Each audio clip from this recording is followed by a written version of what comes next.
Marcus, you just got Sean. retweeted by a president. How does that feel, man? How does that feel? Yeah, pretty crazy. It's normal nowadays. It's crazy, dude. Just 2 years ago, I had 15 followers, and now you're getting retweeted by Bukele. Insane. But it was an awesome week. I spent a week in Belize, heavily orange pilling, listening to people on the ground, and there's massive respect for Bukele in Belize. It's a neighboring country. At least Guatemala is between El Salvador and Belize, but it's been an amazing week. Lots to talk about. I'm sure we'll talk about it a lot more later. But yeah, pretty awesome. Killing it out there, man. You're doing some good things, meeting some people, and just enjoying that country out there. Central America is beautiful, and I'll tell you what. I asked Nayib Bukele to slide in your DMs. I don't think he did it. I wanted him to ask you how many coin you have, but I don't think he asked you how many Bitcoin you had. Yeah, he's dealing with with some issues in his country right now. I'm sure he'll slide in later. That's true. Well, welcome everybody. Marcus and we are the host of Bitcoiner's Guide, and we take you to the top of the Bitcoin rabbit hole. Again, this show is for really anyone who wants a refresher on what's going on. We have a lot of news updates for you every week. This week, there is a ton of news we're going to get into, and we're excited. Marcus and we're just going to chat it up like a couple of Bitcoiners do, and we're really, really excited for this week's show. Little timestamp and price stamp. Right now, it is 4:05 p.m. in the beautiful Canary Islands, and the price of Bitcoin is currently at 45,900 and some change, down about 1.55% over the last 24 hours. Bitcoin goes up, Bitcoin goes down. So us as some plebs, we look at this price as some cheap sats, keep stacking. Today, we're going to get straight into the news. No Bitcoiner's Guide tip of the week. We are going to talk about the things that are happening. And probably the most fun thing that's happening this week is we have the Bitcoin conference in Miami, the biggest conference. Unfortunately, we still don't have any sponsors. So we aren't getting sponsored for this. We're just telling you how it is. The Bitcoin conference in Miami is going to be insane.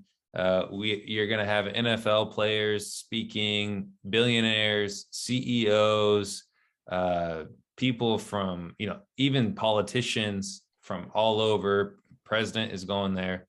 And so it's going to be a blast. I luckily can go. So I was not planning on going because I'm playing basketball out here in Spain.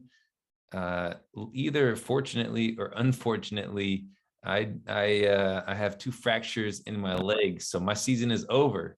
But it's the great time to break your leg if I get a chance to go to the Bitcoin conference, which I do. Dude, this is what it's all about, man.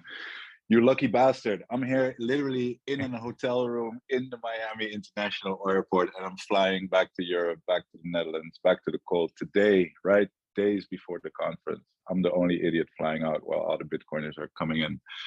Dude, you're so lucky, man. Yeah, it's gonna be great. It's as you're looking at like all these news items that we're gonna talk about, that's what it's all about.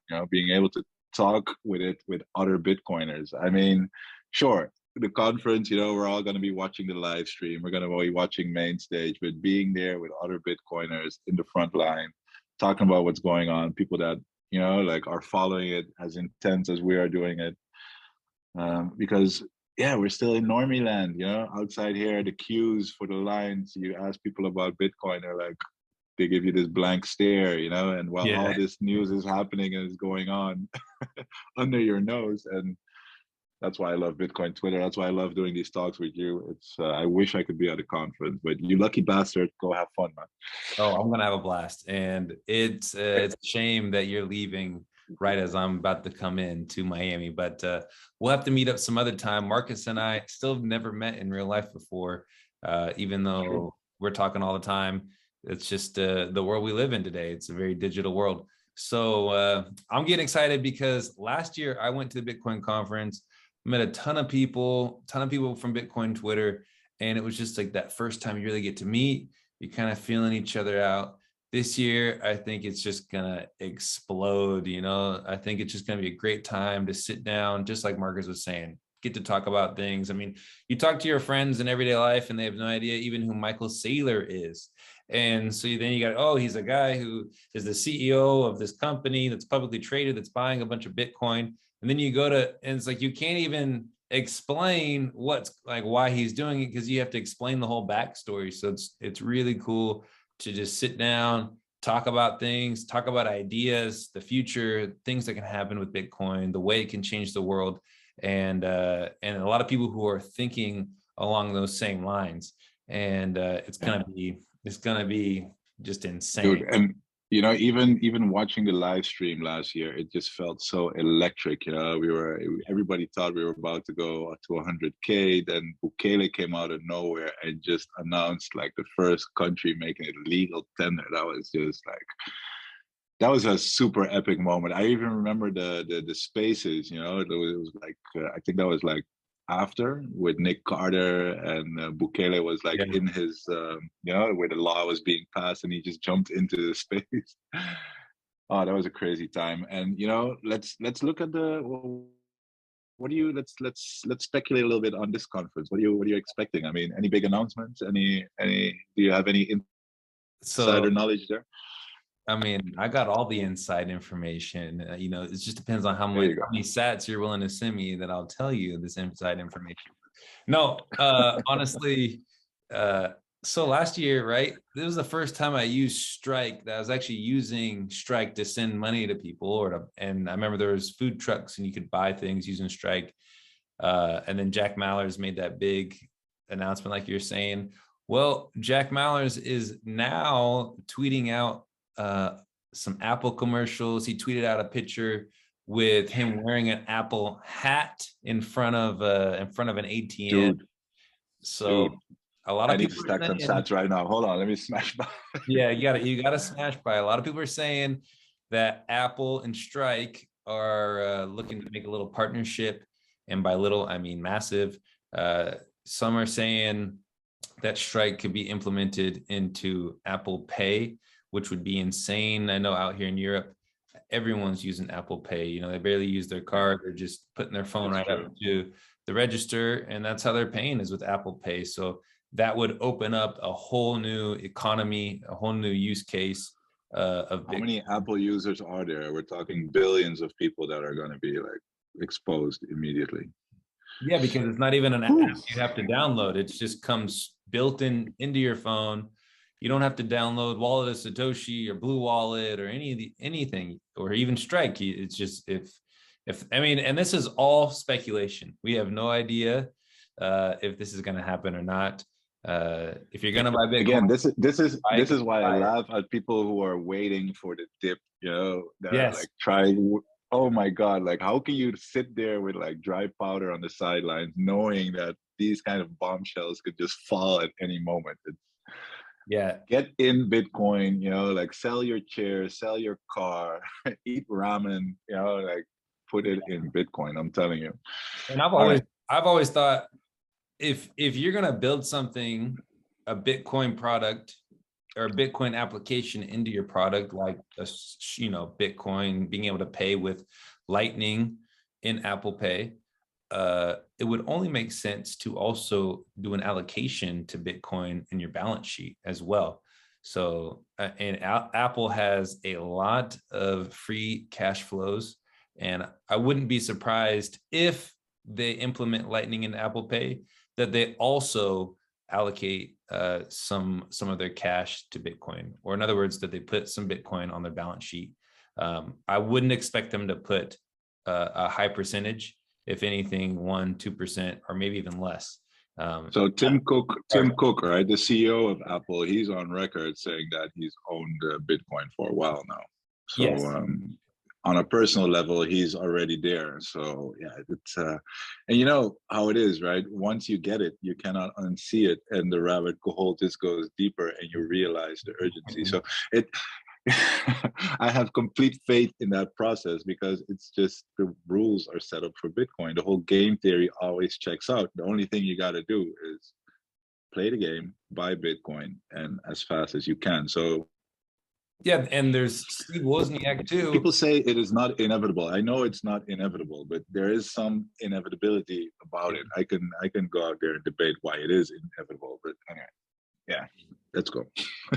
I think it is inevitable. It's only a matter of time, right? If Apple doesn't put Bitcoin on their balance sheet now, they'll put Bitcoin on their balance sheet sometime between now and 2030.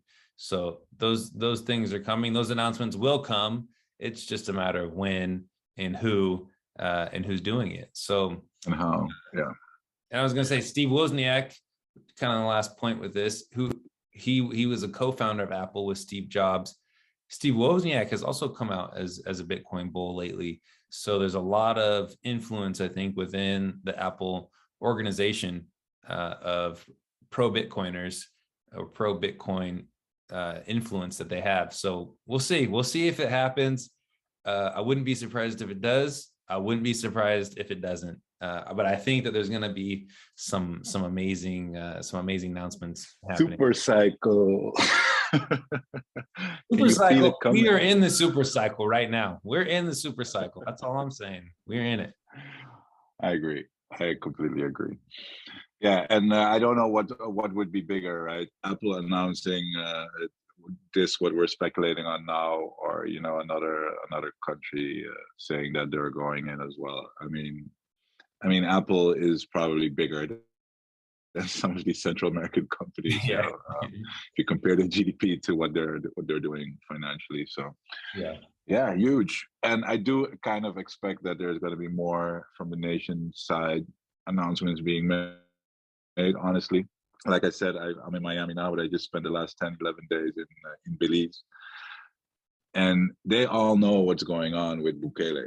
And I'm not joking when I'm saying that everybody knows Bukele there and everybody praises the guy. I mean, they're looking at what he's done with El Salvador. Tourism gone up, crime has gone down.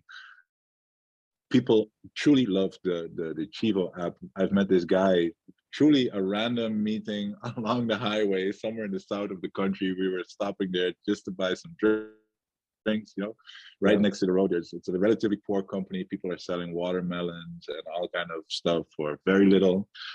And we stopped there for a drink, and there was some guy, and we started talking. He spoke English. In Belize, most people speak English, but this guy turned out to be from El Salvador. And he says he has family back in El Salvador. He came to Belize for work. And he literally told us that like 60% of his family are into Bitcoin, and they're really happy with it. He mentioned the interest rates are better. He mentioned the remittances, and that he is trying his best to get back to El Salvador so he can get all the information to get into Bitcoin too. So I showed him right away, dude, install a Bitcoin wallet. I'm going to send you some Bitcoin. And I made a little video. I posted it, and he's going to get on Twitter, and hopefully the Bitcoin community can show him some love. But it's crazy. Like talking to so many people in Belize, they love Bukele and they know it. And when you tell them, like the Belizean dollar is pegged to the US dollar and they're stuck, they add to it. And they're so ready for this. It's pretty exciting. So I think there's going to be some more. It's not only Belize, obviously. We have Guatemala. There's Honduras, there's Nicaragua, there's Panama, there's Mexico. Yeah. And from Mexico, we know there's this senator, I really forgot her name, but she's been advocating and proposed some laws into Congress there as well. So I don't know how fast they can move, but they're all looking at it. So it's behind the scenes. There's a lot going on. So and you got that rich billionaire from Mexico too, Ricardo Salinas, he's really pushing hard for Bitcoin in Mexico. I mean, I wouldn't be surprised if I heard about Brazil. There's a lot of countries. I'm hearing that Argentina now is getting, like, there's a move to get Argentina dollarized, which that's how El Salvador ended up getting into Bitcoin, right? A step towards dollarization is a step towards Bitcoinization in a country. And so those things are happening. There's things that are moving towards a hyper Bitcoinized world, and it's not Yeah. going to happen all in one day. It's going to take time. And it's such an opportunity for these countries, right, Sean? I mean, you have that example in Africa where, like in Europe and the States, we had to put down landlines first, and before we switch to mobile.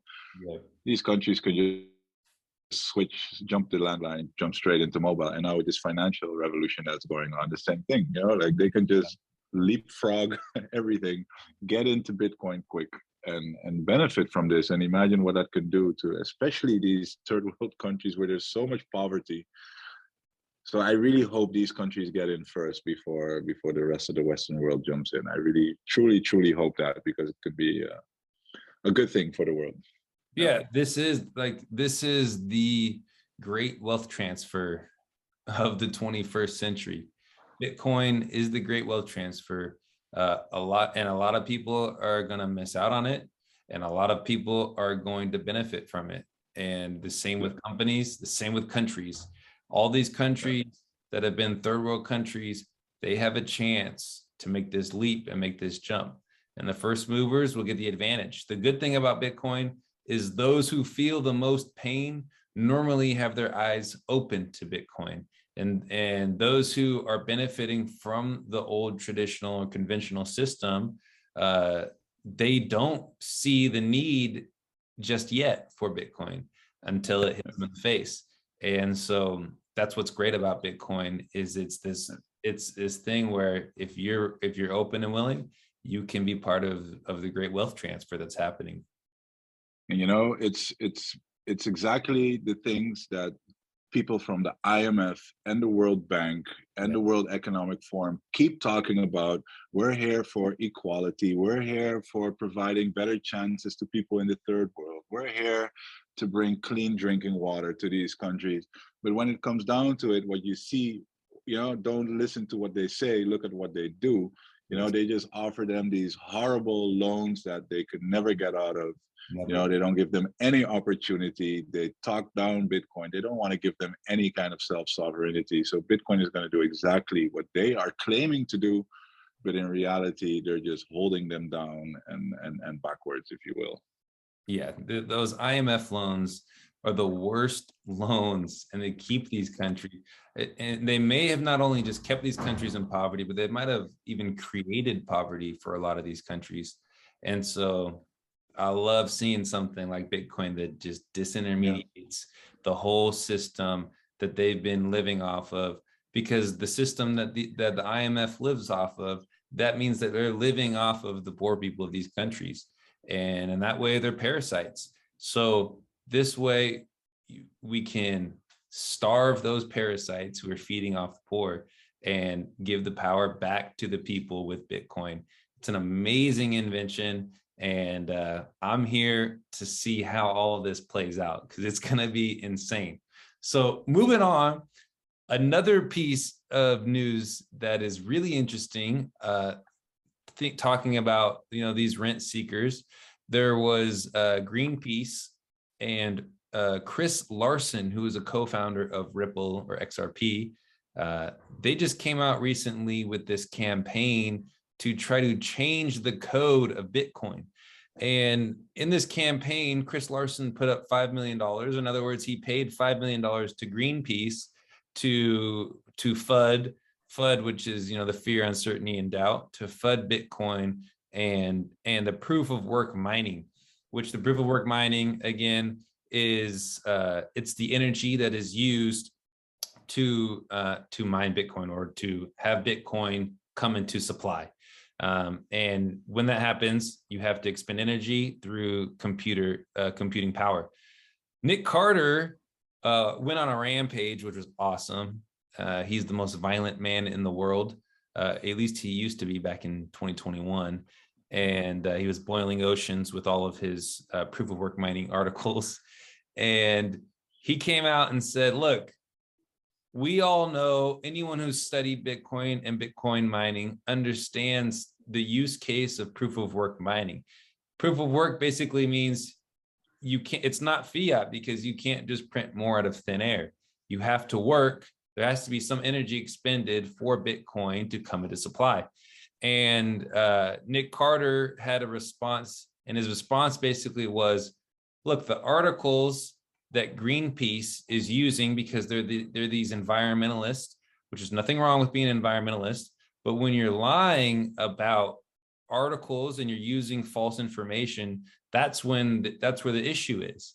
And so Greenpeace, in this FUD article, this FUD campaign that they're pushing, they're using articles, they're using specifically one article from 2018 that's using incorrect information, and that's been debunked in 3 separate articles from the same publication company. So it's insane what's going on, and the FUD will never stop with proof of work mining. Correct. Yes. I think we talked about this last time. Right? You know, proof of work, there's so much to say, and it's constantly evolving. You know, we have the Bitcoin Mining Council that's reporting on the number and what part of the Bitcoin mining and which miners are doing it in a sustainable way using green or renewable energy.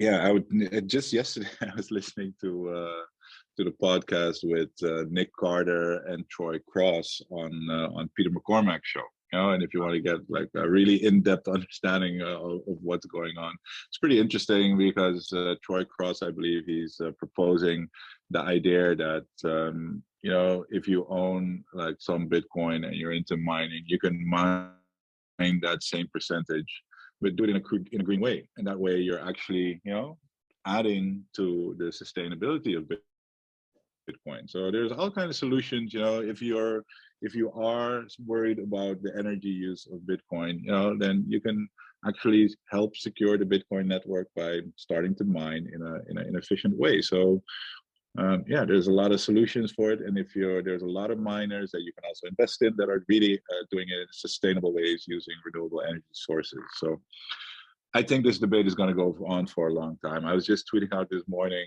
Yes. You know, I was here at the Miami airport, you know, and I don't know, you know, Miami is a hot place. You know, I come from the Netherlands. It's a colder place. Miami is a hot place to me. And I'm here freezing my ass off at the airport, you know, and I'm like, oh my God, I can only imagine the energy bill they're running here to cool this entire multiple floor massive airport, you know, at this temperature, you know, and people don't talk about that. The same people who are complaining about, oh my God, Bitcoin uses as much energy as Argentina, you know, they're getting on their airplanes, they're walking, they're cooling their homes or heating their homes, or whatever it is, you know, they're using their dryers, they're using their dishwashers, they're using their washing machines, they're like gaming all day, wasting energy, driving to the supermarket in their car every day instead of taking the bicycle or whatever, you know. It's also arbitrary. And putting up Christmas lights, and look at what we're getting. That's not even like putting a judgment on what is, you know, what is energy legit for, you know. I mean, we're talking literally what we just talked about, you know, empowering the poor nation states, giving them back their self-sovereignty over money and not being controlled in a modern slavery type of way. I mean, how can we not spend some energy towards that, right? It's, to me, it's just, I almost feel like they're just throwing these things at us, so we have to spend time to like debunk it. Yeah. To distract us, you know. It's crazy. So I was there proposing, let's just meme it out there that if you heat your living room, you're actually melting 25 Olympic pools of Arctic ice. Yeah. You know, now let's give them some.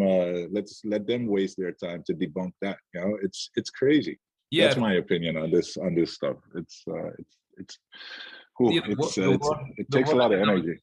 The World Economic Forum put out a article on a statistic back in 2017, and they said in 2020, Bitcoin will use all the power in the world to do Bitcoin mining. And we're now in 2022, and it uses less than 1/10% of the energy in the world for Bitcoin mining. And so the issue is that what they say is they go, Bitcoin uses X amount of energy to mine. And then they go, well, there's this many transactions, there's this many Bitcoin transactions. So then they go, well, a transaction they just use an average. A transaction then uses up this much energy. Well, in this many years, there will be this many transactions, and so energy usage will go up this much. And it does not work like that. Bitcoin energy doesn't go up when there's more transactions, or there's less transactions. The energy doesn't go down. It has to It's do with not even, how much is it's mined. exactly, and it's not even about that. You know, they've somehow managed to say that energy usage is bad. Energy usage is a good thing for civilization. That's how we progress as a human species. Yeah. That's how we get to have all these good things we have. It's just the way we produce the energy has to be in a sustainable way. That's already a nuance that is lost so many times. And you know, Adam Back talks about like this really futuristic civilization using Dyson spheres and whatnot. It's a rabbit hole I haven't gone down as much yet, but you know, if you can, anybody can imagine, you know, a sci-fi movie where we're flying with these like green, quiet vehicles moving through space. They'll take energy, but as long as it's clean and they don't, you know, like put black tar smoke in our atmosphere, then what's the problem with using all that energy? I mean, I believe something that like just a couple of minutes of all the sun hitting the earth is enough to power the entire earth over and over. So if we can harness more of that power, you know, like in a sustainable way, it's great. So just energy use by itself is not a bad thing. We have to just look at, is it a green way? And, you know, it is true, Bitcoin mining as an industry is one of the like greenest energy consumers there is by Because a of the long incentive. shot. If you compare it, yeah, because of how much like green energy they already use. You know, it's not 100%, but it's like the biggest percentage of when you compare it to other industries, and there's so much focus on it to get it even greener. So yeah, what Greenpeace is putting out there is just completely unnuanced, and it goes a lot deeper than that. And Yeah. Well, and yeah, that's my and Bitcoin mining is incentivized to be green because the greener it is, the cheaper the energy is, right? If you're using flared gas or stranded energy, then it really comes to no cost to you. If you're using hydro or whatever energy you're using, then it comes at zero cost or minimal cost. And so that's why green energy, if you're using geothermal energy like El Salvador with the volcanoes, that it doesn't cost anything to create that energy. Now to harness that energy, yeah, it might cost something, but to create the energy, it costs zero. So I think that's why you're incentivized. Bitcoiners and Bitcoin miners are incentivized to mine with renewable energy because it's stuff that you don't have to pay for in the first place.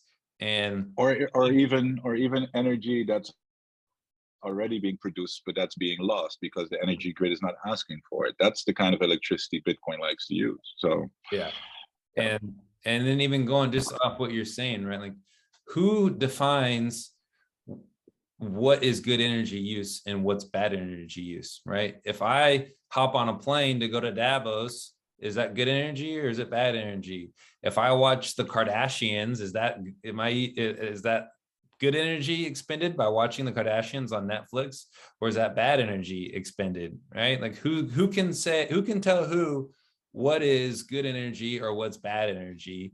And my final thought is the petrodollar is the biggest waste of energy that we have. And that is what Bitcoin is replacing. And this is what most environmentalists and most people fail, and economists fail to recognize when they're shouting all these things about Bitcoin using more energy than Sweden or whatever, is that they fail to recognize how much power is being used by having brick and mortar banks, by having a military that's all over the world, by never-ending wars, all to support the petrodollar. And this is what Bitcoin replaces, and it's what Bitcoin fixes. And so I think a lot of people, when you first just take that first step in, you go, wow, it expends all this energy. But then once you start to wrap your mind around what it's doing and how it's defining energy and it's changing energy, then it makes more sense of it's really fixing energy and money at the same time, which makes sense because money philosophically is the energy that you use and the energy that you expend with your time. It's one of those things I really wonder about often when I think like, oh my God, look how all this is evolving and playing out perfectly. And probably the natural conclusion I come to is that ultimately energy will be priced in Bitcoin. It's just so integrated. And I wonder like, did Satoshi really foresee all this, or is it just really a discovery? But whatever it is, it's genius.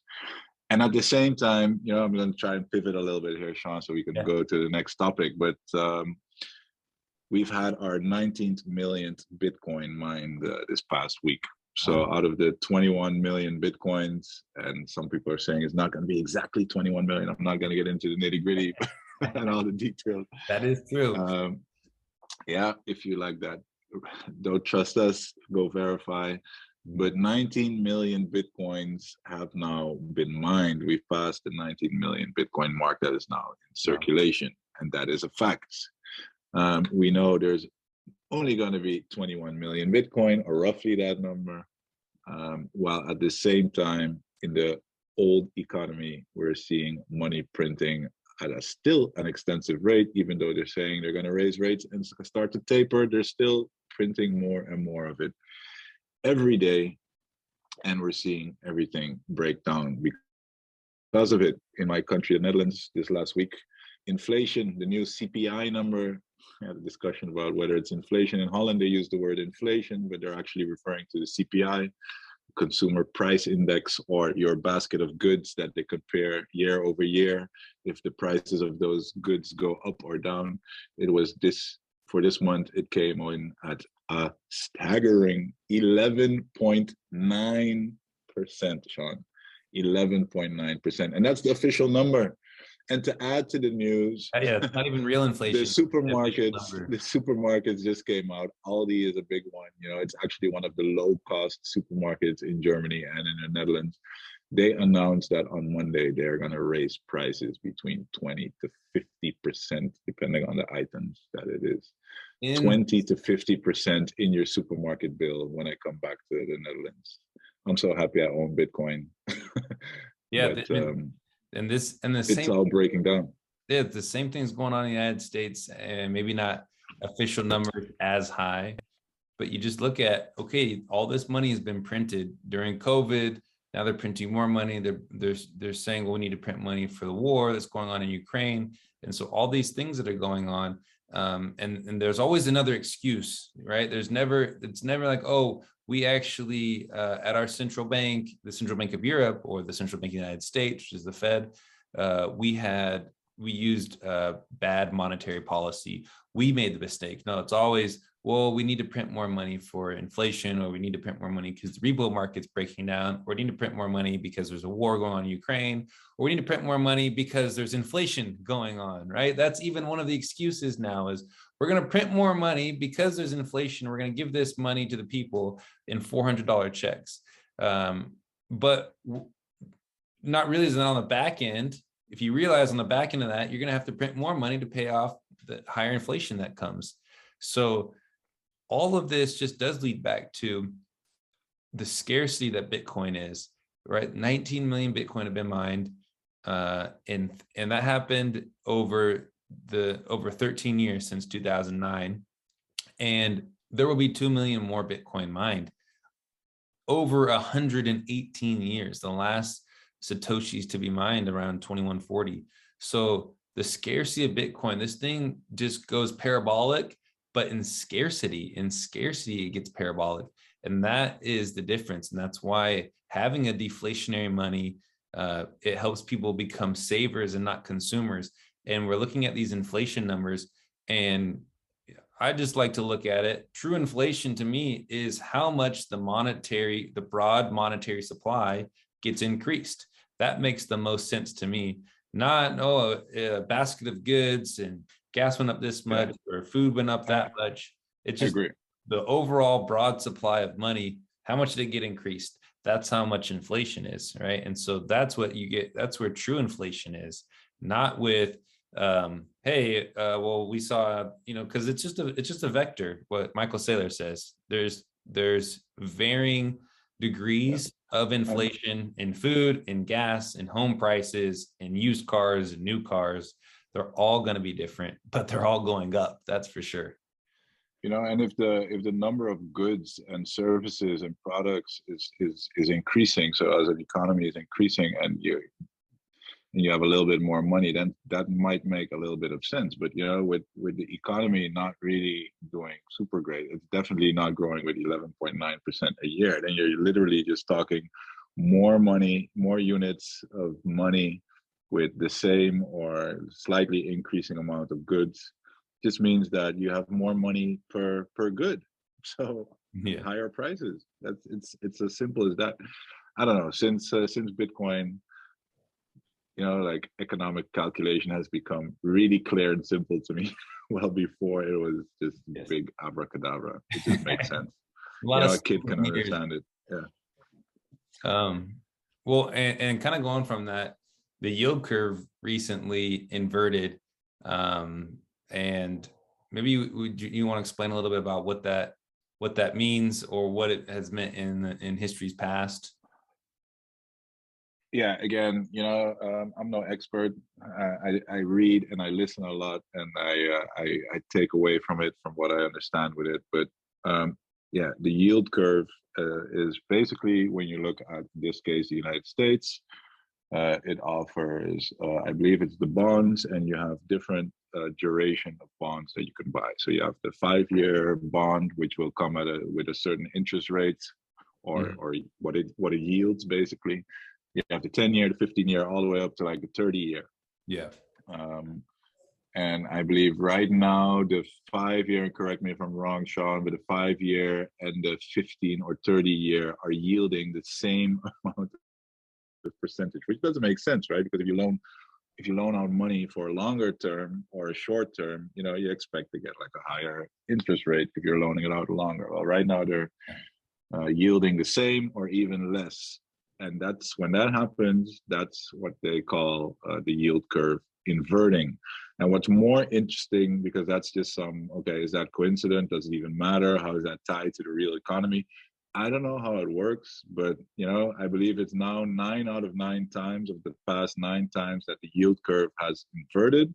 There's a guy who invented the yield curve inversion model, and 9 out of 9 times after the yield curve inverts, we get to see a recession within 6 to 18 months after that. So it seems almost guaranteed that we're heading for a recession, which will probably not surprise many of us. And they'll blame it on Ukraine and the war. But we've been saying, for years now, all this money printing is going to lead to inflation. Just a year and a half ago, they were saying, no, there's no inflation. We're not seeing it show up at all. You had Stephanie Kelton, the person who is a big supporter of the modern monetary theory, that says you can print as much units as you like. It's just numbers in the system. I don't even know what the theory is. It's just points on a scoreboard. It's not actual money. Right. It won't have real effects in the real economy. Well, we're seeing the effects now. Yes. And now they're saying, no, that's because of the war. So, okay. Yeah. It's the Putin price pump. That's what they're calling it, right? And you can blame it on whoever you want to. The matter of the fact is there is inflation, and there is more money being printed. The yield curve has inverted, right? 2-year, 5-year, whatever, is leveling out to the same. It's going up, while the 30-year is staying about the same, and maybe it's going up a little bit, but not as fast as those short-term bonds are going up, which just means, hey, there's something wrong in the system, that money isn't being priced out correctly. And when things like that happen, exactly what Marx has said, that normally means a recession's coming. Maybe a recession doesn't come. The only way that I would see a recession not coming is through more money printing and through lowering interest rates. That's the only things that the Fed can do. Whenever there's a sneeze in the markets, which we're seeing a sneeze right now in the markets when the yield curve inverts, what their answer is always more money printing and lowering interest rates. So I wouldn't be surprised to see something like that. The issue is that we're fighting unprecedented inflation, or inflation that we haven't seen for 30 to 40 years. So when you lower the interest rates and you have more money printing, then inevitably comes more inflation. So, but over the history of fiat currency, most governments, almost all governments, have always chosen debasing their own currency or inflation instead of austerity or ramping up the interest rate and not printing money, because they're just trying to kick the can down the road, the good old pretend and extend, and hope that the whole thing doesn't come crashing down while they're in office. Yeah. But exactly, this is why we have Bitcoin. Bitcoin is the thing that you can exit. It is the exit from this system. Yeah, exactly. Talking about all this, and so maybe it all sounds technical, and we're here smiling, and like we told you so, and we've got Bitcoin and number go up, but the number going up in this case literally just means just the value of the dollar is just going down. That's why the numbers are going up. There's just so much more units, and we hold Bitcoin, and are we really getting richer, or is it just the dollar collapsing? Are we just preserving our wealth? Are we really? Probably a little bit of both. But at this point, at the rate it's going, Sean, I'll be completely honest, it's actually starting to get a little bit scary, and it reminds me of that movie, what is it, The Big Short, where the guy is saying, like, just don't dance, if we are right, and we're going into a phase that's not gonna look pretty, where if you're talking 11.9 inflation, and just to get back to that, I was in Netherlands, but last month we were at 7.8 in the Netherlands, and now we're at 11.9, and I believe the last CPI number from the US was also 7 point something last month. So we're going to see like 12% hitting the US now. We're just starting, but you cannot have long periods of this kind of inflation, because it's destroying the buying power. And if you don't have any savings and you can barely make ends meet at the end of the month, and now you get to buy like another 12% less, from last year, people are gonna get desperate. There's gonna be violence. It's not gonna look good. And then we have this whole supply chain and food shortages added on top of it. I don't know what we're heading into here. It kind of reminds me of when I was a young kid living on St. Martin in the Caribbean. I was hoping for this hurricane to hit, because I was like, oh, a hurricane comes, that means the schools are going to be closed. It means there's going to be big waves in the ocean. I'm going to get to surf, And then this hurricane hit and destroyed the island. I was like, I can't believe I was rooting and hoping for this, So we got to be real careful about, like what's coming here. And I don't know, it just honestly has me worried at this point. Yeah, it's like a snowball rolling down a hill, gaining speed, and it's getting bigger and bigger. And I mean, this is what's going on with the sovereign debt of most countries. It's continuing to grow, it's getting bigger. The only way to get out of it is to print more money, which causes inflation, which will cause civil unrest in countries, protests, probably violence, a lot of hunger. A lot of these things will probably happen because of this. So it's true, you want to come at it with, not a giddy feeling if Bitcoin goes up, but more just trying to warn people, this is what we see is coming. Whether we have this working alternative, whether I want it to be right. Yeah, like try to make this transition to Bitcoin if you can. And maybe you don't have to go in 100% like we are, but maybe you should really think about making this move right now, because what happens if a recession does hit and all of a sudden your paper currency goes back to the value of what it is, paper and nothing. And so those are the things that you have to be wary of. And what's interesting is even Russia has now essentially backed their currency, which is the ruble, by gold, because they're now selling oil to unfriendly countries in rubles, which is pegged. I think it was 5,000 rubles to a gram of gold. if I didn't get that incorrect. But anyway, they've pegged the ruble to gold. So now it is essentially a gold-backed currency, and they will accept rubles or gold for oil, which is insane what that might do to the paper gold markets. It might get rid of a lot of paper gold, and could change a lot of the rehypothecation of gold, which is, if you want to study that, you can go in and study more. But I think it's really interesting to see what's happened and how the ruble has actually gone up against the dollar since the invasion of Ukraine. And that is also something to think about with all these sanctions that the United States and the West has put on Russia, and the ruble has gone up against the dollar because they have energy, which they're selling energy, and they're selling it in a gold-backed currency. Imagine when people make that connection to, wow, if this is what you can do by backing your currency by gold, imagine what you could do by backing your currency by Bitcoin. It goes to show, right, that the real money in this world is actual stuff. It's gold, it's oil, it's wheat, it's wood, it's steel. That's if you have those things. Yeah, you need real stuff in this world, and especially if you're not willing to back it up by force anymore, because apparently that's what's kind of going on. And I heard that the US has even bought more energy from Russia since the sanctions than before.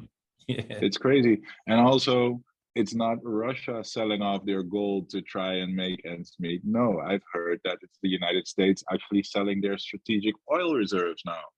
So it makes you wonder what's really going on. It's above my pay grade in any case. There I think it is something to watch, though. Definitely something to watch. What happens to the price of gold, what happens to the price of Bitcoin, and how Russia handles it. They know that they have a stronghold because they have a lot of energy that a lot of countries want and need. And if they don't get that energy, if they don't get that oil, then there's more inflation, which inflation is already high.